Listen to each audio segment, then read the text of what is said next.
Good, good. My God, and cheap. Oh, Incoming cargo plane with dark zone drop.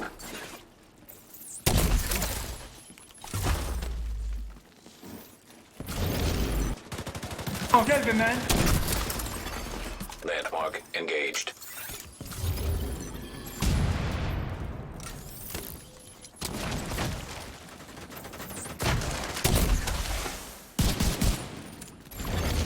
Rogue agent neutralized.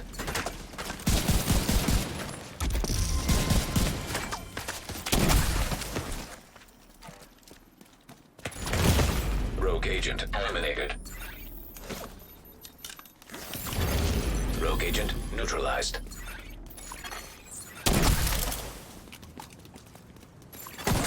Rogue explosive seeker mine detected. Explosive seeker mine detected.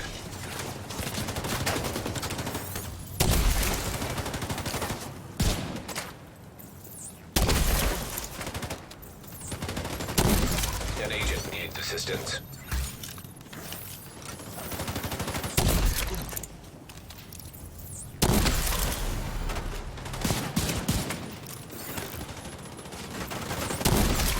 Agent down.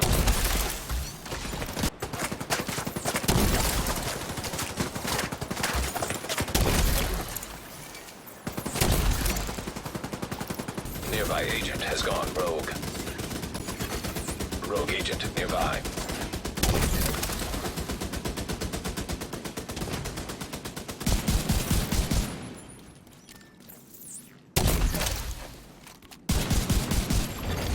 Rogue agent eliminated.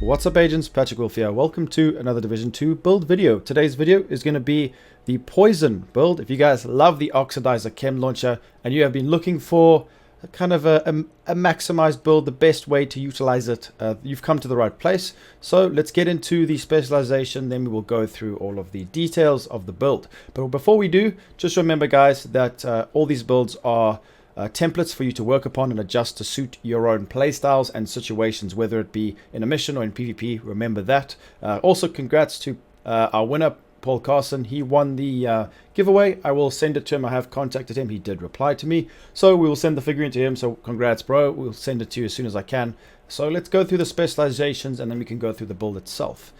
Okay, so you need to run Technician. Now the reason being is because we can utilize a red or a blue depending on how you want to play, because we get a free skill tier. Also, the Artificial Hive is very, very strong. Now I can show you in the base exactly how much damage we can actually increase our chem by just utilizing this. All you have to do is hold it on your back and the little micro electro booster drones will actually move towards your oxidizing chem launcher while you are holding it. So it's quite convenient and it does boost the damage quite significantly. I will showcase a trick actually when we go through the chest piece, which I want to discuss with this. It's quite interesting. I actually just found it out today. So make sure you have skill damage on, because this build is all about staying from range, utility, taking chunks of enemies' armors within seconds. Chunks of enemies' armor within seconds in PvP. Now you can use this build in PvE, but I recommend using it in PvP. It's so good right now, especially because the chem launcher, the Pyro chem launcher, got nerfed slightly. So this is really good right now. Make sure skill damage is unlocked. Then you're going to go down. You can just go through everything else, make everything else active. I'm going to be mainly focusing on using rifles, but like I say, you can utilize whatever you want, whichever weapon you want to use. So the whole point of this build is to do as much damage as we possibly can with the Oxidizer Chem Launcher. Now it chunks armor damage, which is great against any kind of Adrenaline Rush build, any kind of Bulwark build as well, armor regen builds. It's really strong and I really recommend this, especially possibly on console, because a lot of times you'll be surprised guys. You think to yourself, well, I shoot the Oxidizer and players aren't going to run through it. They do. Like it's actually really difficult to see, and you can spread it all over the place, and the duration, it lasts for like 16 seconds. I've seen players run away from me and come back and they run through the cloud again and they just just get destroyed. It's really, really fun to use. And remember, it does not proc, it is not a status effect. So we can't really utilize it that much with other status effect procs or with the Eclipse build. So I'm going to go through the pieces now. Make sure you guys, like I said, have one red or blue on your build. The rest yellows, because we do have a tier 6 skill build. So you can either be a bit more tanky, you can either be a bit more, do a bit more damage. It's completely up to you. Now, the chest piece, we're going to be alternating between this one and this one. In the footage and the way that I use it is what it is right now, as you guys can see. This is how I run it, but I'm going to give you an option on the chest piece. I want to kind of go more in depth with these builds so we don't lose focus on what the whole goal of it is, and depending on whether or not you're good with the chem launcher or not will determine if you use this. So let's go through the pieces first. The Harmony is the perfect weapon for this because we're actually going to be utilizing this combined arms, which means we have to shoot the enemies. So not only will this synergize perfectly with the backpack, but it's going to help us because we've got glass cannon, so we get more damage to the gun as well. You'll be surprised how much damage we get. It's actually 40% weapon damage with glass cannon. That's another 25%. And we get 40% skill damage plus the combined arms, which is 30, which is ridiculous. So it's a huge amount of damage. So if we have a look at this, so hitting an enemy grants 20% skill damage. So all you have to do is, I guess you can decide whether or not you want to shoot the chem first or shoot first. Normally, I like to shoot the chem and then instantly shoot. It doesn't really matter. It depends what the enemy is doing, whether or not they're moving or running around. So when you hit the enemy, you will get 20% skill damage. So when you actually shoot the guy, when you shoot your chem, it's going to do 20% skill damage. And then when you use a skill, or damage an enemy with a skill, so after you've shot him and you get the initial skill damage, once the skill hits, it'll double it, and you will be getting 40% skill damage and 40% weapon damage, which is really strong, because if we combine the two, so 40% plus this, which requires you to shoot enemies, that's 70% skill damage we are getting just from shooting the enemy once. So I think this is the perfect way to utilize this build, and the way that I've set it up, maximize the skill damage. So we're going to go over now. Make sure you guys mod this however you like. You can put accuracy, stability. I shouldn't even have crit chance on here, to be honest, guys. You should go stability, accuracy. It depends if you want to have extra damage or you want to be able to hit your shots. Completely up to you. The secondary, I've just got an urban MDR with InSync. Like I say, I just wanted to showcase why InSync is so good, but the Harmony is the best because obviously it's easy and you just want to use it for the proc. The difference is quite big. It's an extra 5% or 10% overall, which is really, really strong.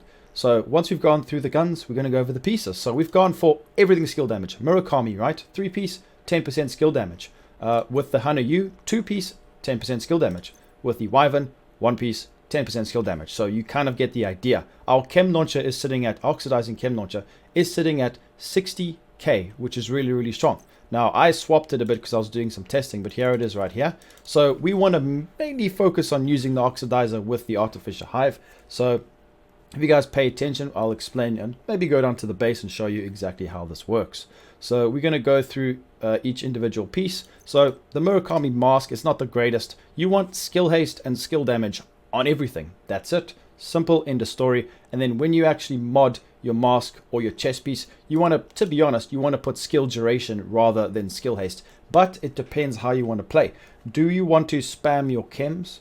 Do you want to maybe focus on the skill duration? Because duration is very strong with this. It allows your chem to stay up longer. So it's really, really good. So make sure you decide whether or not you want to be a spam boy or a duration boy. So make sure you put skill damage and skill haste. I don't have it the best mask, unfortunately. It doesn't really matter because we do get duration as well and skill damage. Forget about the repair skills. It's a trade-off. Then I got almost maxed out skill damage with skill duration 10% mod with glass cannon. Now this is where it gets a bit tricky. This build's going to be, I'm going to be changing pieces a lot because I want to explain this to you guys. So the way that it is now is the way I run it with the oxidizing chem launcher, combined arms, exactly how it is. But if you guys feel like you're too squishy, because this amplifies your skill damage as well, it is 25%. So make sure you realize that, but you will take a lot more damage. But, you know, with Lady Death players and all that, you die quick anyway, so that's why I've decided to use this. Now, the second option, what I would use if I didn't run that, was Kinetic Momentum.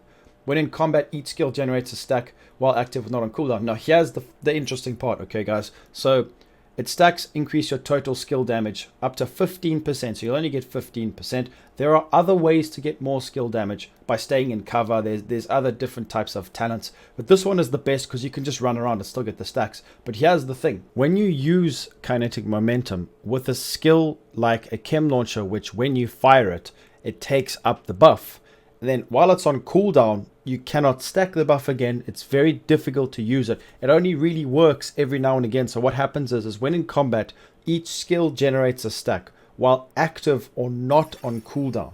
So if you are holding the chem launcher, it does count as active, right? But if it's on cooldown at all, if any one of the charges are on cooldown, it will not actually stack. So what I found is I only get a stack in the beginning. Once I fire a chem, I have to wait like 20 seconds. Well, when my, like if I don't shoot another one, literally, I have to wait 20 seconds for my refill speed to hurry up and get a chem back so that's not on cooldown, and then get the damage again. And the damage is actually not as much as other talents, which I'm about to show you guys now, including glass cannon, which is probably the best way to get the most damage. So kinetic momentum does work with the chem launcher, but I do not recommend it that much. But the reason why I'm saying this is a good option is because for some reason, when you use the artificial hive with kinetic momentum, the artificial hive is always getting stacked by kinetic momentum. I don't know if it's a bug or whatever it is. So when kinetic momentum is fully charged on the artificial hive, it actually gives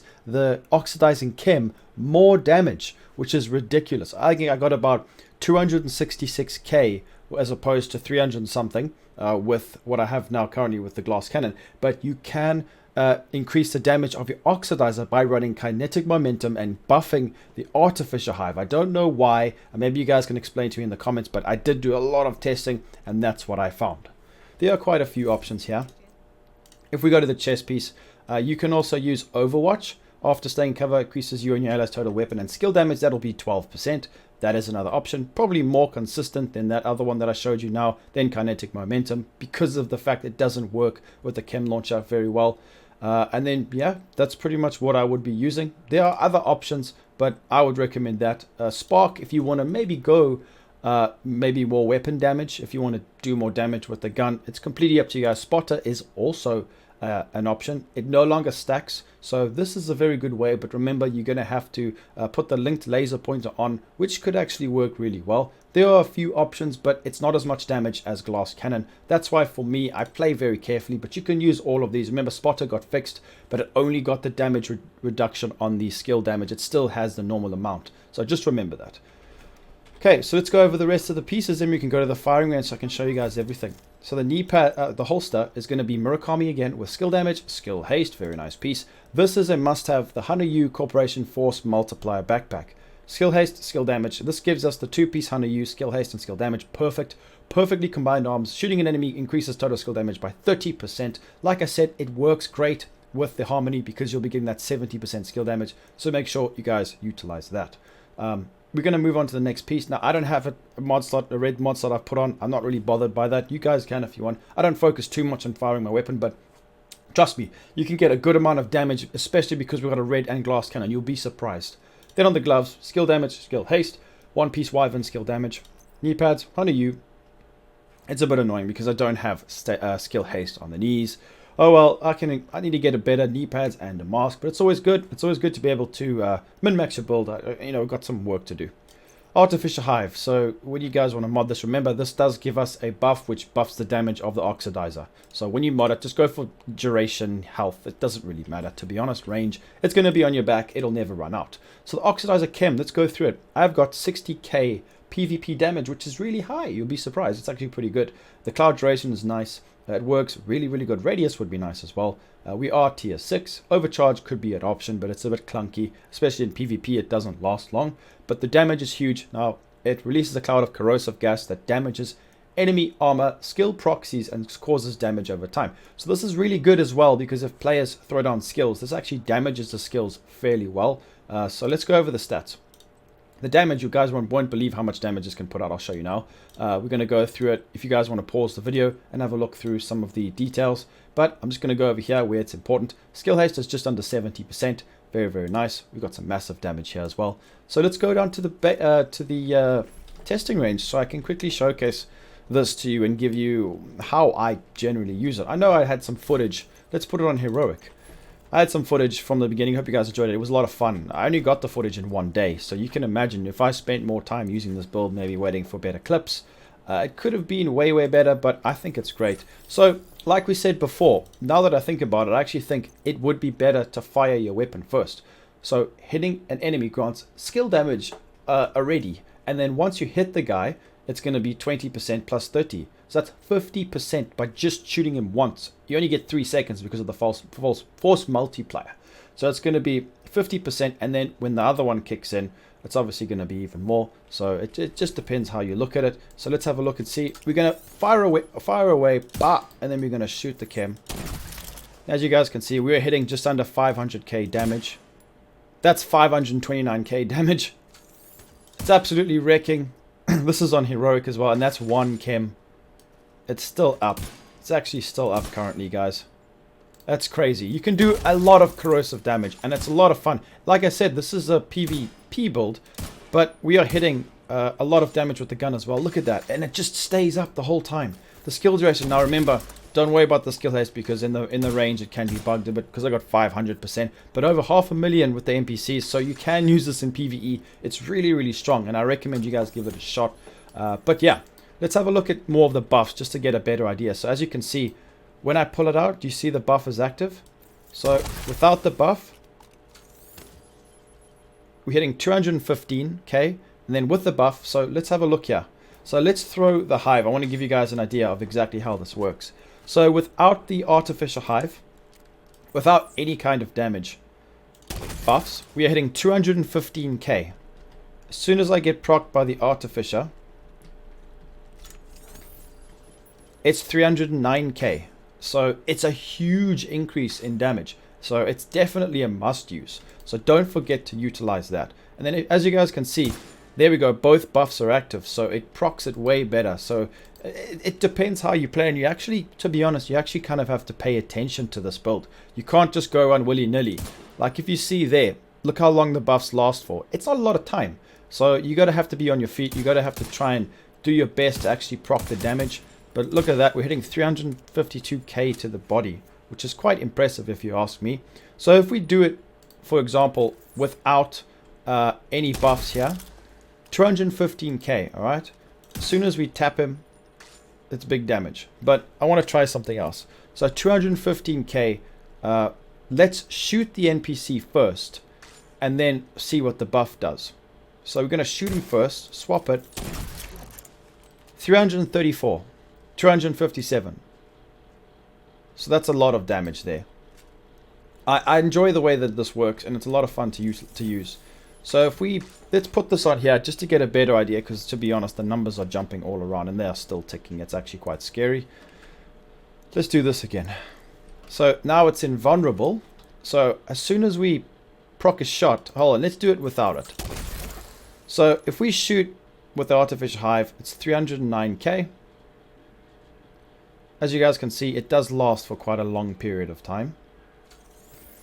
And trust me, when you are in the actual gameplay, when you're in PvP, be careful because you can kill yourself. Sometimes it actually doesn't count towards hitting you for some reason, the DZ. I think it's if you're not in combat. So just keep that in mind. So 309k. If we shoot this first and then proc it, it's 441, 370. So from 309k to over 370k, that's the 50% bonus from the gun. So as you can see, I would say personally, shooting the weapon first and then firing it is ideal. It can be a bit difficult, but it's something for you guys to work upon. Shoot him, and then once you hit that, the damage actually goes up. So one last time, we shoot it again, and then shoot it, and then we get that damage up to the beautiful just under 500,000, which is really good. As you can see there, nice amount of damage. So yeah, that's going to be it for the build video, guys. Let me know what you think in the comments. Make sure to leave a like and subscribe, and I'll be seeing everybody in the next video. Peace out, agents.